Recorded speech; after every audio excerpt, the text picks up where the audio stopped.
दूरदर्शन किसान पर।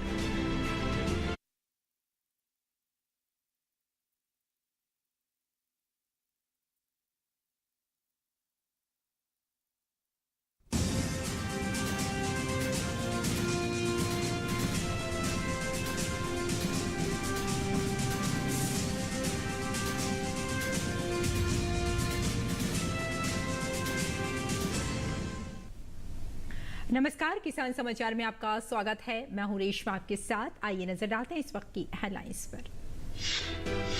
प्रधानमंत्री नरेंद्र मोदी ने मन की बात कार्यक्रम की 101वीं कड़ी में देशवासियों के साथ विचार किए साझा। कहा, जल संकट की चुनौती से निपटने के लिए हर जिले में अमृत सरोवरों का किया जा रहा है निर्माण। 50,000 से ज्यादा अमृत सरोवरों का निर्माण पूरा।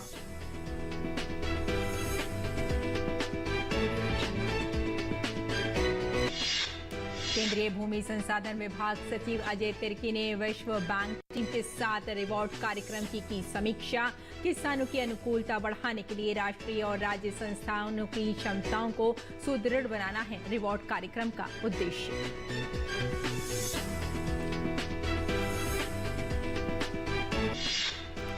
हरियाणा के कृषि मंत्री जेपी दलाल ने शनिवार को भिवानी के गांव खरकड़ी में महाराणा प्रताप बागवानी विश्वविद्यालय के अनुसंधान केंद्र के निर्माण कार्य का किया शुभारंभ। कहा, दक्षिणी हरियाणा का सबसे बड़ा प्रोजेक्ट, किसानों को नई तकनीकी खेती की मिलेंगी जानकारियां।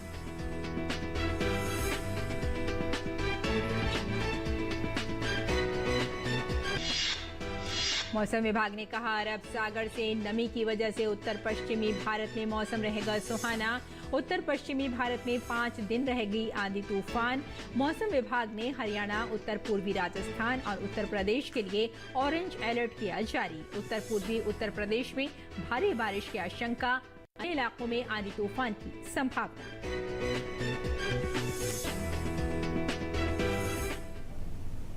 और अब समाचार विस्तार से। प्रधानमंत्री नरेंद्र मोदी ने अपने मन की बात कार्यक्रम की 101वीं कड़ी के जरिए देशवासियों के साथ अपने विचार साझा किए। कार्यक्रम की इस कड़ी में प्रधानमंत्री नरेंद्र मोदी ने जल संरक्षण पर जोर देते हुए कहा कि जल संकट की चुनौती से निपटने के लिए सरकार देश के हर जिले में अमृत सरोवरों का निर्माण करवा रही है। कार्यक्रम के दौरान जल संरक्षण पर काम कर रहे कुछ स्टार्टअप की भी सराहना की। प्रधानमंत्री ने भविष्य में जल संकट को लेकर कहा, बिना पानी जीवन पर संकट तो रहता ही है, व्यक्ति और देश का विकास भी ठप पड़ जाता है। प्रधानमंत्री ने कहा कि देश में अब तक 50,000 से ज्यादा अमृत सरोवरों का निर्माण पूरा हो चुका है, जो जल संरक्षण की दिशा में बहुत बड़ा कदम है। हम सब ने एक कहावत कई बार सुनी होगी, बार बार सुनी होगी, बिन पानी सब सून, बिना पानी जीवन पर संकट तो रहता ही है, व्यक्ति और देश का विकास भी ठप पड़ जाता है। भविष्य की इसी चुनौती को देखते हुए आज देश के हर जिले में 75 अमृत सरोवरों का निर्माण किया जा रहा है।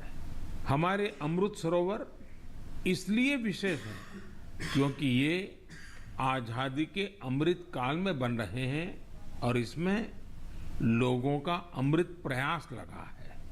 आपको जानकर अच्छा लगेगा कि अब तक 50,000 से ज्यादा अमृत सरोवरों का निर्माण भी हो चुका है। ये जल संरक्षण की दिशा में बहुत बड़ा कदम है। प्रधानमंत्री ने जल संकट की चुनौती से निपटने के लिए प्रयासरत कुछ स्टार्टअप्स का भी जिक्र किया। ये स्टार्टअप जल प्रबंधन के साथ साथ पानी की बर्बादी रोकने के लिए निगरानी रखने पर काम कर रहे हैं। वहीं एक स्टार्टअप ऐसा भी है जो जल स्रोतों के लिए एक समस्या बनी जलकुंभी से कागज बनाने का काम कर रहा है। एक स्टार्टअप है फ्लॉक्स जेन। ये स्टार्टअप IoT एनेबल्ड तकनीक के जरिए वाटर मैनेजमेंट के विकल्प देता है। ये टेक्नोलॉजी पानी के इस्तेमाल के पैटर्न्स बताएगा और पानी के प्रभावी इस्तेमाल में मदद करेगा। एक और स्टार्टअप है लिव एंड सेंस। ये आर्टिफिशियल इंटेलिजेंस और मशीन लर्निंग पर आधारित प्लेटफॉर्म है। इसकी मदद से वाटर डिस्ट्रीब्यूशन की प्रभावी निगरानी की जा सकेगी। इससे ये भी पता चल सकेगा कि कहाँ कितना पानी बर्बाद हो रहा है। एक और स्टार्टअप है कुंभी कागज। ये कुंभी कागज ऐसा विषय है, मुझे पक्का विश्वास है आपको भी बहुत पसंद आएगा। कुंभी कागज स्टार्टअप उसने एक विशेष काम शुरू किया है। वे जल कुंभी से कागज बनाने का काम कर रहे हैं। यानी जो जलकुंभी कभी जल स्रोतों के लिए एक समस्या समझी जाती थी, उसी से अब कागज बनने लगा है। प्रधानमंत्री ने घर घर जाकर लोगों को जल संरक्षण के लिए जागरूक कर रहे छत्तीसगढ़ में बालोद जिले के युवाओं के प्रयासों की सराहना की। इसके साथ ही प्रधानमंत्री ने झारखंड के खूंटी में भी लोगों द्वारा किए जा रहे सामूहिक प्रयासों के बारे में भी बात की। जाहिर है सरकार जल संकट को लेकर काफी गंभीर है और इससे निपटने के लिए लगातार काम कर रही है। अगर ऐसे में जन भागीदारी भी हो तो बेशक भविष्य में इस चुनौती से आसानी से निपटा जा सकेगा। Bureau report, DD news. प्रधानमंत्री नरेंद्र मोदी ने महाराष्ट्र के शिवाजी श्यामराव डोले का जिक्र करते हुए कहा कि डोले जी एक ऐसे व्यक्ति, एक ऐसी संस्था जो जय जवान, जय किसान, जय विज्ञान और जय अनुसंधान इन चारों के ही प्रतिबिंब हैं। 1965 के युद्ध के समय हमारे पूर्व प्रधानमंत्री लाल बहादुर शास्त्री जी ने जय जवान जय किसान का नारा दिया था। बाद में अटल जी ने इसमें जय विज्ञान भी जोड़ दिया था। कुछ वर्ष पहले देश के वैज्ञानिकों से बात करते हुए मैंने जय अनुसंधान की बात की थी। मन की बात में आज बात एक ऐसे व्यक्ति की, एक ऐसी संस्था की जो जय जवान, जय किसान, जय विज्ञान और जय अनुसंधान इन चारों का ही प्रतिबिंब है। ये सज्जन है महाराष्ट्र के श्रीमान शिवाजी श्यामराव डोले जी। शिवाजी डोले नासिक जिले के एक छोटे से गांव के रहने वाले हैं। वो गरीब आदिवासी किसान परिवार से आते हैं और एक पूर्व सैनिक भी हैं। फौज में रहते हुए उन्होंने अपना जीवन देश के लिए लगाया। रिटायर होने के बाद उन्होंने कुछ नया सीखने का फैसला किया और एग्रीकल्चर में डिप्लोमा किया। यानी वो जय जवान से जय किसान की तरफ बढ़ चले। अब हर पल उनकी कोशिश यही रहती है कि कैसे कृषि क्षेत्र में अपना अधिक से अधिक योगदान दें। अपने इस अभियान में शिवाजी डोले जी ने 20 लोगों की एक छोटी सी टीम बनाई और कुछ पूर्व सैनिकों को भी इसमें जोड़ा। इसके बाद उनकी इस टीम ने Venkateshwara cooperative power and agro processing limited नाम की एक सहकारी संस्था का प्रबंधन अपने हाथ में ले लिया। ये सहकारी संस्था निष्क्रिय पड़ी थी, जिसे रिवाइव करने का बीड़ा उन्होंने उठाया। देखते ही देखते आज वेंकटेश्वर कोऑपरेटिव का विस्तार कई जिलों में हो गया है। आज ये टीम महाराष्ट्र और कर्नाटका में काम कर रही है। इससे करीब 18,000 लोग जुड़े हैं, जिनमें काफी संख्या में हमारे एक्स सर्विसमैन भी हैं। नासिक के मालेगांव में इस टीम के सदस्य 500 एकड़ से ज्यादा जमीन में एग्रो फार्मिंग कर रहे हैं। ये टीम जल संरक्षण के लिए भी कई तालाब भी बनवाने में जुटी है। खास बात यह है कि इन्होंने ऑर्गेनिक फार्मिंग और डेयरी भी शुरू की है। अब इनके उगाए अंगूरों को यूरोप में भी एक्सपोर्ट किया जा रहा है। इस टीम की जो 2 बड़ी विशेषताएं हैं जिसने मेरा ध्यान आकर्षित किया है, वो ये है जय विज्ञान और जय अनुसंधान। इसके सदस्य टेक्नोलॉजी और मॉडर्न एग्रो प्रैक्टिसेस का अधिक से अधिक उपयोग कर रहे हैं। दूसरी विशेषता यह है कि वे एक्सपोर्ट के लिए जरूरी कई तरह के सर्टिफिकेशन पर भी फोकस कर रहे हैं। सहकार से समृद्धि की भावना के साथ काम कर रही इस टीम की मैं सराहना करता हूं। इस प्रयास से न सिर्फ बड़ी संख्या में लोगों का सशक्तिकरण हुआ है, बल्कि आजीविका के अनेक साधन भी बने हैं। मुझे उम्मीद है कि यह प्रयास मन की बात के हर श्रोता को प्रेरित करेगा। भारत सरकार के भूमि संसाधन विभाग के सचिव अजय तिर्की ने कृषि अनुकूलता के लिए विश्व बैंक से सहायता प्राप्त कर कायाकल्प जल संभर रिवॉर्ड के कार्यान्वयन सहायता मिशन की समीक्षा की। रिवॉर्ड विश्व बैंक से सहायता प्राप्त एक जल संभर विकास कार्यक्रम है जिसे 2021 से 2026 तक कार्यान्वित किया जा रहा है। रिवॉर्ड कार्यक्रम का विकास उद्देश्य किसानों की अनुकूलता बढ़ाने और सहभागी राज्यों के चयनित जल संभरों में मूल्य श्रृंखलाओं की सहायता करने के लिए उन्नत जल संभर प्रबंधन को अपनाने के लिए राष्ट्रीय और राज्य संस्थानों की क्षमताओं को सुदृढ़ बनाना है। इस कार्यक्रम का कार्यान्वयन ग्रामीण विकास मंत्रालय के भूमि संसाधन विभाग और कर्नाटक तथा ओडिशा राज्यों में आधुनिक जल संभर प्रथाओं को लागू करने के लिए किया जा रहा है। रिवॉर्ड कार्यक्रम का कुल बजट परिव्यय 4.5 वर्ष की कार्यक्रम अवधि में $167.71 मिलियन है। हरियाणा के कृषि एवं पशुपालन मंत्री जेपी दलाल ने शनिवार को भिवानी के गांव खरकड़ी में करोड़ों रुपयों की लागत से 150 एकड़ से में बनने वाले महाराणा प्रताप बागवानी विश्वविद्यालय के अनुसंधान केंद्र के लिए भूमि पूजन कर निर्माण कार्य का शुभारंभ किया। उन्होंने कहा कि ये प्रोजेक्ट दक्षिणी हरियाणा का सबसे बड़ा प्रोजेक्ट है। इसमें कृषि वैज्ञानिकों के माध्यम से किसानों को नई तकनीक की खेती की जानकारियां मिलेंगी और इस प्रोजेक्ट को दूर दराज के इलाकों से लोग देखने के लिए आया करेंगे।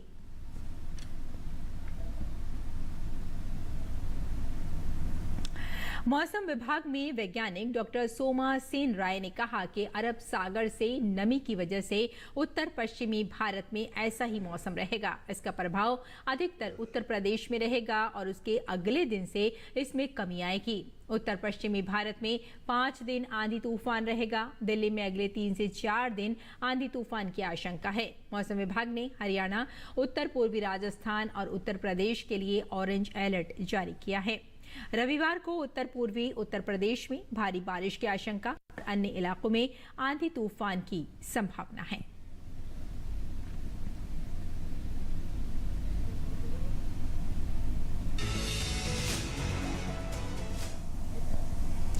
हर घर जल मिशन भारत के सभी लोगों को सुरक्षित और पीने योग्य पानी उपलब्ध कराने के उद्देश्य से शुरू की गई एक योजना है, जिसके तहत लोगों को पीने के पानी की समस्या दूर करने की कोशिश की जा रही है। आइए देखते हैं इस पर क्या कहा लोगों ने।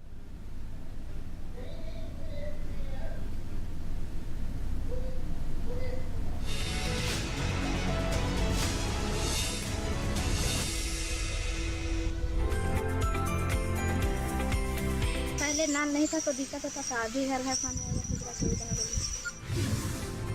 पानी हमने नदी से आवा लिया, आप टांकी बैठा गया तो यहाँ हमने पानी पिया है इसी नाल में। यहाँ हमारे गांव में कई सालों से पानी की समस्या चल रही थी, जो कि पानी बहुत प्रदूषित हो चुका था। हर घर में गंदा पानी था, जिसकी वजह से कई बच्चे, कई फैमिलीज को बहुत प्रॉब्लम्स होती थी। और अब हमारे घर में ही साफ पानी आ गया है, तो हम प्रधानमंत्री जी का बहुत शुक्रिया अदा करते हैं जिन्होंने ऐसी योजना बनाई। पहले हम हैंडपंप से पानी भरते थे, पर ये बहुत गंदा पानी था। अब हम ये ट्यूबवेल वाला पानी है और इससे पानी भरते हैं, ये पानी साफ है। हम दूर दूर पे पानी लेने जाते थे, हमें बहुत दिक्कत होती थी पानी लेने के लिए, और आज हमारे घर में पानी है तो हमें बहुत अच्छा लगता है और हमें बीमारी का भी कोई अभी डर नहीं है। अभी हम सरकार का बहुत धन्यवाद करते हैं।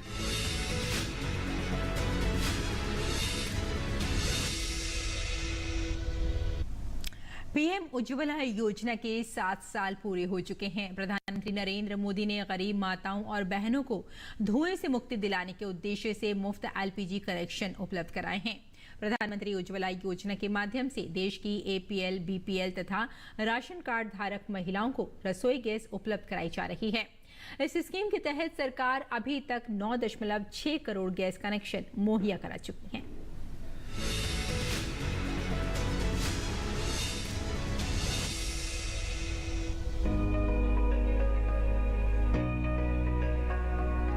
गैस मिली है, प्रधानमंत्री के दिन गैस मिली है। बहुत समझता रही, चूल्हा में बनाते थे, धुआं धक्कर लगता था, हम नहीं लागत। पहले धुआं लगता था, चूल्हे में बनाते थे, आग ही नहीं जल पा रहे हैं, बहुत दिक्कत हो रहा है। जब से हमको योजना मिले है, सरकार हमको गैस दे दिए हैं, तो बच्चों के समय से टिफिन बना देते हैं।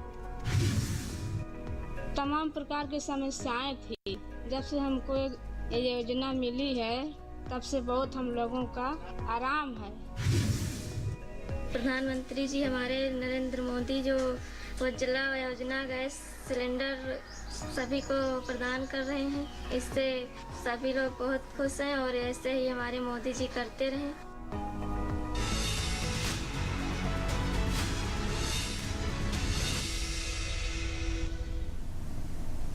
और आइए अब देखते हैं कि देश भर की मंडियों में क्या रहा भाव।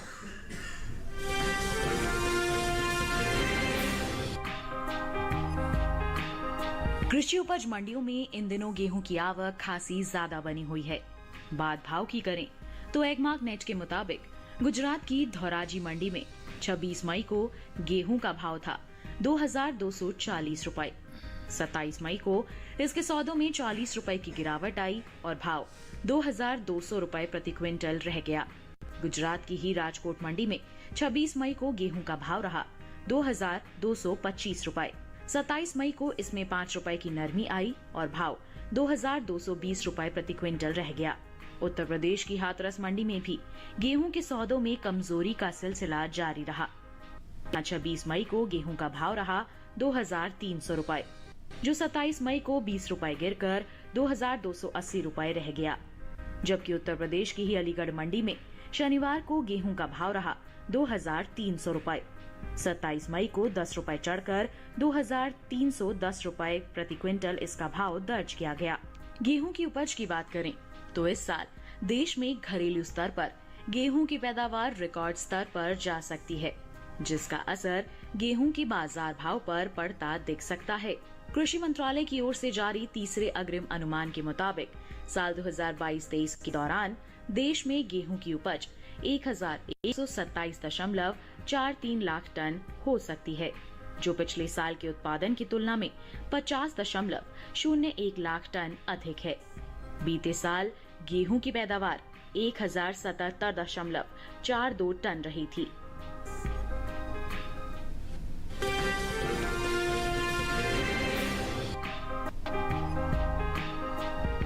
कृषि उपज मंडियों में उड़द के सौदों में मिला जुला रुख देखने को मिला है।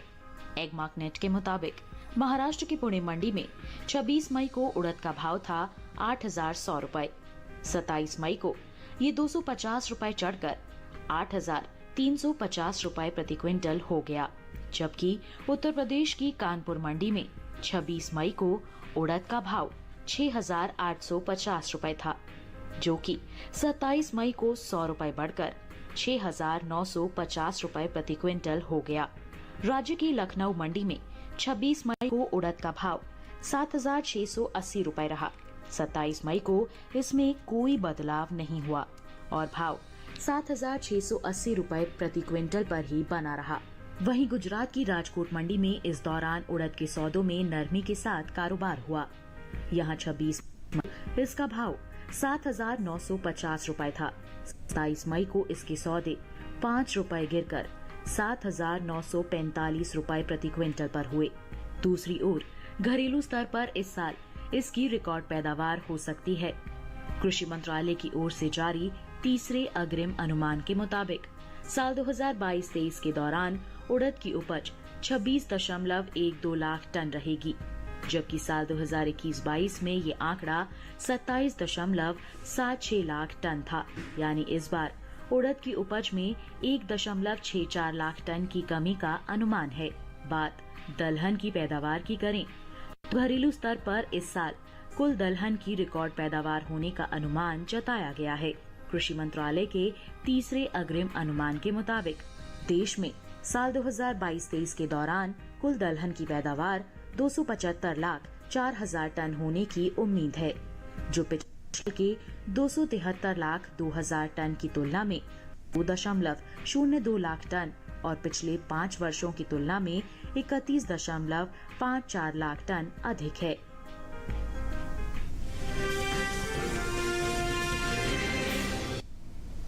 और आइए अब जानते हैं कि इस मौसम में किसान कैसे रखें अपनी खेती का ख्याल।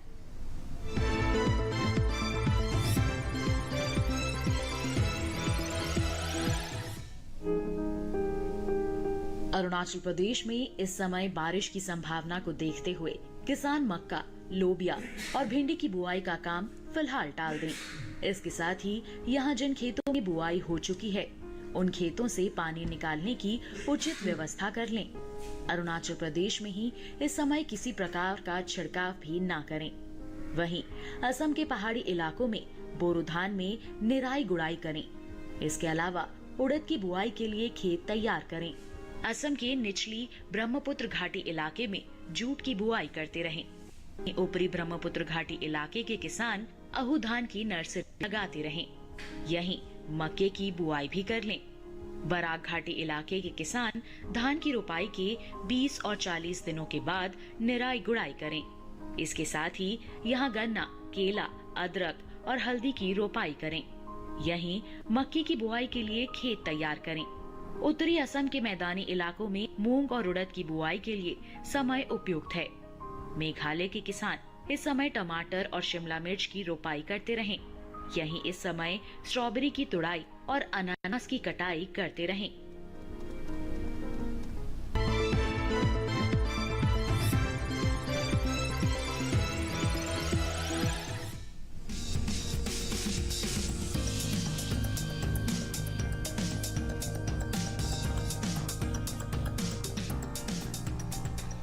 ये समय करेले की बुआई के लिए काफी बेहतर है। करेले की बुआई के लिए 1 हेक्टेयर के लिए 5 से 6 किलो बीज पर्याप्त है। बुआई करते समय ध्यान रखें कि पंक्ति से पंक्ति की दूरी 120 सेंटीमीटर और पौध से पौध की दूरी 60 सेंटीमीटर रखें। किसान करेले की कई किस्मों की बुआई कर सकते हैं, जैसे पूसा विशेष करेले की इस किस्म की बुआई उत्तरी भारत के मैदानी क्षेत्रों, खासकर हरियाणा और दिल्ली में की जा सकती है। इस किस्म की 1 हेक्टेयर में 150 क्विंटल तक पैदावार ले सकते हैं। इसका फल मोटा, मध्यम लंबाई वाला और चमकदार व हरा होता है। इसके अलावा पूसा औषधि सिलेक्शन 1 किस्म भी लगाई जा सकती है। ये किस्म राजस्थान, गुजरात, हरियाणा और दिल्ली में लगाने के लिए उपयुक्त है। 1 हेक्टेयर में 198 क्विंटल पैदावार ली जा सकती है। इसका फल हल्के हरे रंग का और मध्यम लंबाई वाला होता है। किसान करेले की पूसा हाइब्रिड 1 की बुआई भी कर सकते हैं। उत्तरी भारत के मैदानी इलाकों में इसकी बुआई की जा सकती है। 1 हेक्टेयर में 2 क्विंटल तक की पैदावार ली जा सकती है। इसका फल मध्यम लंबाई और मध्यम मोटाई वाला होता है। इनके अलावा किसान पूसा हाइब्रिड 2 की भी बुआई कर सकते हैं। करेले की इस किस्म की बुआई पंजाब, उत्तर प्रदेश, बिहार, झारखंड, छत्तीसगढ़, ओडिशा, राजस्थान, गुजरात, हरियाणा और दिल्ली में की जा सकती है। 1 हेक्टेयर में 180 क्विंटल तक फसल ली जा सकती है। इसका फल गहरा हरा, मध्यम लंबाई और मध्यम मोटाई वाला होता है। अगर सिंचाई की बात करें तो करेले की फसल में गर्मी के मौसम में 5 से 6 दिनों के अंतराल पर सिंचाई करें। फसल में खरपतवार नियंत्रण के लिए समय समय पर निराई गुड़ाई करें। करेले की फसल में फल मक्खी के हमले की आशंका बनी रहती है। ऐसे में उचित दवा का छिड़काव विशेषज्ञों की सलाह से कीट प्रभावित जगह पर ही करें।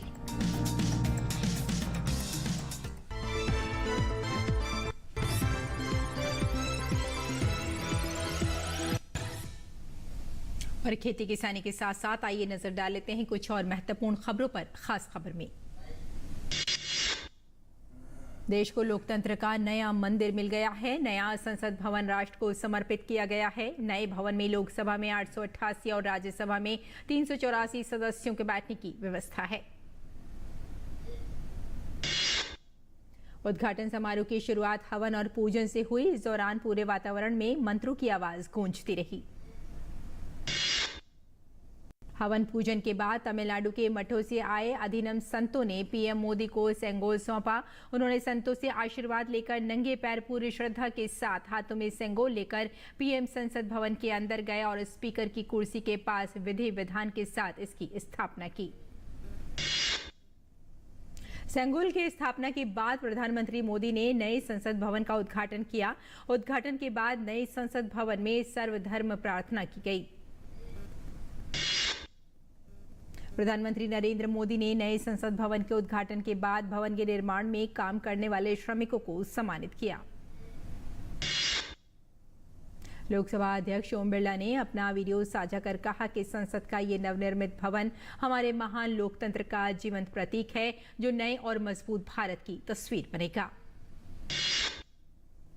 केंद्रीय मंत्री हरदीप सिंह पुरी ने भी अपने वॉइस ओवर में वीडियो को ट्वीट किया। सिनेमा जगत भी संसद के नए भवन के उद्घाटन को लेकर काफी उत्साहित है। नए संसद भवन को बॉलीवुड स्टार शाहरुख खान ने उम्मीदों का नया घर कहा। नए संसद भवन के उद्घाटन पर अक्षय कुमार ने भी वॉइस ओवर किया। देश भर में नए संसद भवन को लेकर उत्साह का माहौल है, लेकिन विपक्षी दल इस पर राजनीति कर रहा है। केंद्रीय मंत्री अश्विनी वैष्णव ने कहा कि विपक्षी दल गणतंत्र को हमेशा से कमजोर करता आया है। पुरी के समुद्र तट पर मशहूर सैंड आर्टिस्ट सुदर्शन पटनायक ने रेत से पीएम मोदी और नए संसद भवन समेत सेंगोल की प्रतिकृति बनाई है। तो किसान समाचार में फिलहाल इतना ही। अनुमति दें। नमस्कार।